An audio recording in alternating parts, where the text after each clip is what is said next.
请员工食尾鸡，一寡人食尾鸡不利免的12倍啊，都要特别注意，一定要有准则。像讲高雄综合病院有一个病人，因为啉烧酒啉一个伤过济，引起到食道规离开出血。这个查甫因为互人烧惊，叫伊就要甲头家也阁有先拜敬酒，啉一抓了后一直吐，转去吐300cc的血出来，互医生看才知讲原来是因为酒啉一个伤过济，食道规离开，消化系统嘛必顺，住院的时胸腔内底2边也有气中央一直变过出来，医生赶紧给伊注抗生素，才给伊救倒转来。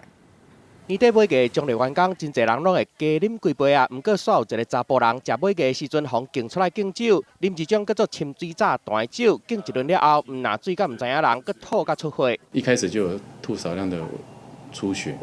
那他同事就觉得可能还好，就送他回家。隔天凌晨的时候，他又开始呕吐，然后造成他出血，那所以他的家人就很担心，就赶快把他送到医院来。病人送去病院治疗，较真是马胃是正好菌食道离开，本来血已经无咧流啊，结果医生佫发现伊的白血球的数量也悬，做断层了后发现2边气中央的所在发炎不良，赶紧注抗生素做电烧手术。酒精的呕吐，再加上食物还有胃酸，因为胃酸会灼伤食道，其实会造成溃疡的最大原因是因为胃酸的侵蚀，当然因为他反复呕吐，胃酸一直侵蚀。啉酒奶啉甲吐血，医生讲，因为短时间内啉伤侪酒会刺激胃黏膜，吐出来的物件伤害到食道，毋若互人吐甲更加厉害，嘛会损伤到消化系统。你喝酒的时候，脑部的血循会加快，